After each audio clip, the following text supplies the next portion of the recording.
sekjen, ya, kita pikir perlu penyegaran gitu. Terus sekjennya kenapa cowok mulu sih Pak? Emang nggak ada cewek di eselon 1 Pak?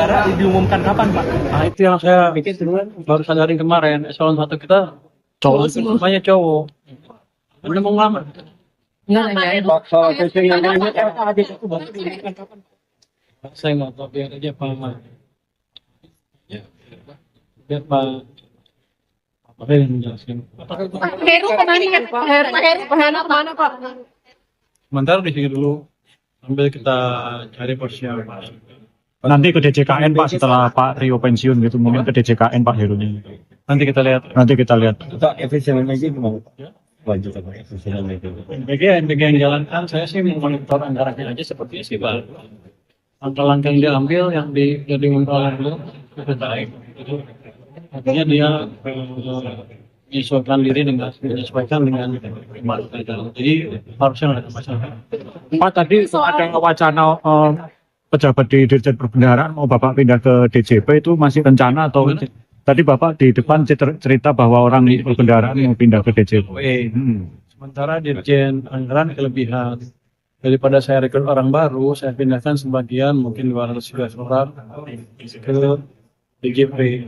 Kan bukan pegawai baru lagi dan beban saya jadi nggak bertambah. Jadi saya meningkatkan fungsi DJP tanpa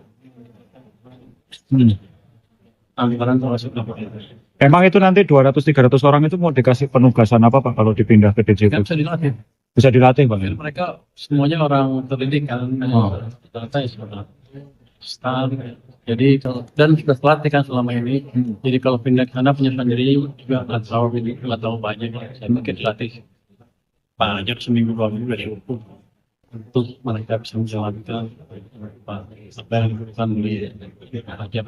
Katanya DJP-nya nggak mau tuh Pak. Saya menterinya. Saya menterinya, jadi harus mau nih. Anda tahu dengar dari mana itu? Tadi Bapak cerita di depan Pak. Pak soal THR ASN Pak belum 100%. Macam genggaman. Mungkin mereka maunya rekrut Pak. Tapi saya pikir kan demi efisiensi. Ngapain saya tinggalkan sekian orang di perbendaharaan. Ngapa-ngapain terus saya rekrut baru. Kan pemborosan. Jadi saya akan membuat efisien. Pak soal THR ASN kenapa belum 100% ya Pak? Kendalanya di mana sih Pak? Sampai sekarang sampai Ombudsman udah ada laporannya. Di kementerian lembaga yang mengajukan. Kalau kita kan bayar masuk. Tapi berarti masalahnya di mana tuh Pak belum 100%? Di sananya yang ngajuinnya. Daerah. Kali apa? Harapannya apa? Saya nggak tahu ininya. Pasti kan case by case. Tapi kan lagi ya tinggal diajukan aja. Maksudnya gitu, mereka ngajukan kita bayar. Selanjutnya kita bayar. Kalau mereka ngajukan atau syaratnya jauh dari cukup, mesti hati-hati. Saya nggak tahu case ini apa. Itu pasti case by case. Tapi yang jelas om di tempat kita Indonesia. Pak, Ada lagi kan pakai janji Pak.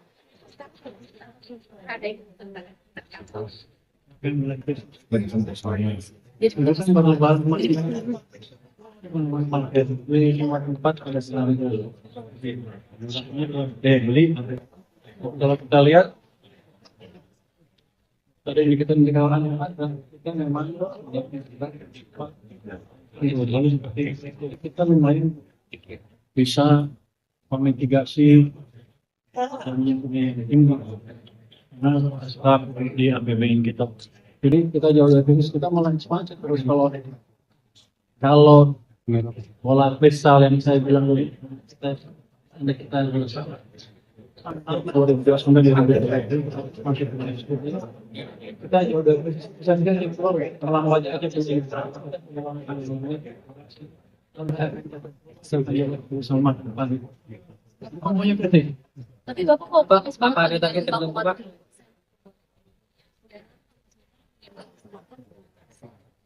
Kalau saya lihat dari konsumen, supaya PMI, supaya pembelian mobil motor, supaya lagi datanya naik semua kenceng kan.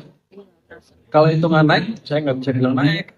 Dan saya tanya orang di luar yang katanya di orang-orang pemerintah yang diprediksi, berapa prediksi kamu? 5,7 bisa salah bagus. Kalau saya di atas 5,5 udah bagus. Kalau sekarang ini. Nanti kalau tinggi dari 5,5 kita makan-makan, saya jadi kemarin.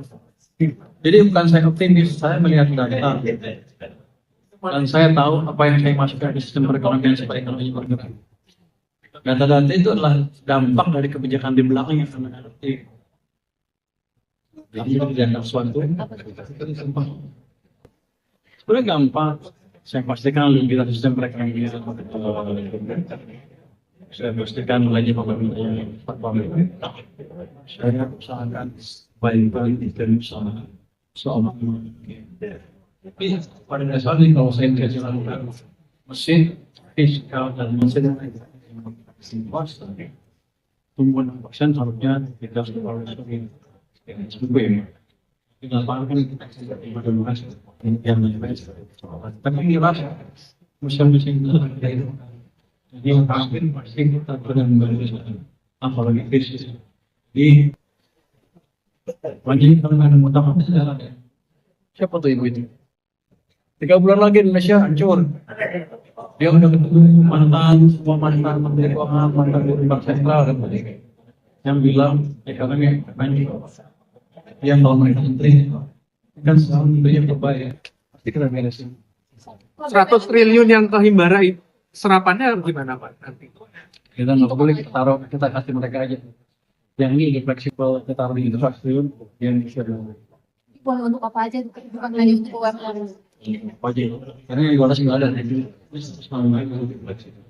Karena kita lihat masa dan terus sedikit dalam lain. Lihat dari 200 triliun itu kok udah evaluasi belum sih sebenarnya misalkan seperti Kalau yang dilakukan perbankan ya bagus.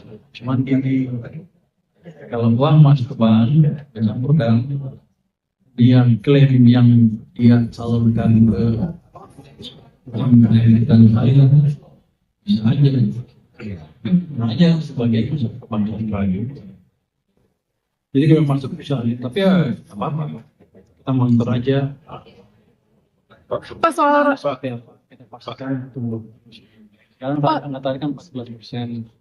Bisa dengan dorongan uang tambahan itu bisa lebih banyak lagi. Uang di kita harapkan ke depan akan bisa diinvestasikan ke depan. Pak soal rapat bea keluar Bapak nggak jadi Pak, rapat bea keluar kemarin Bapak nggak jadi ya? Apa udah Pak? Apa udah selesai? Anda tanyakan ke Pak Bahlil aja. Nggak jadi rapat berarti?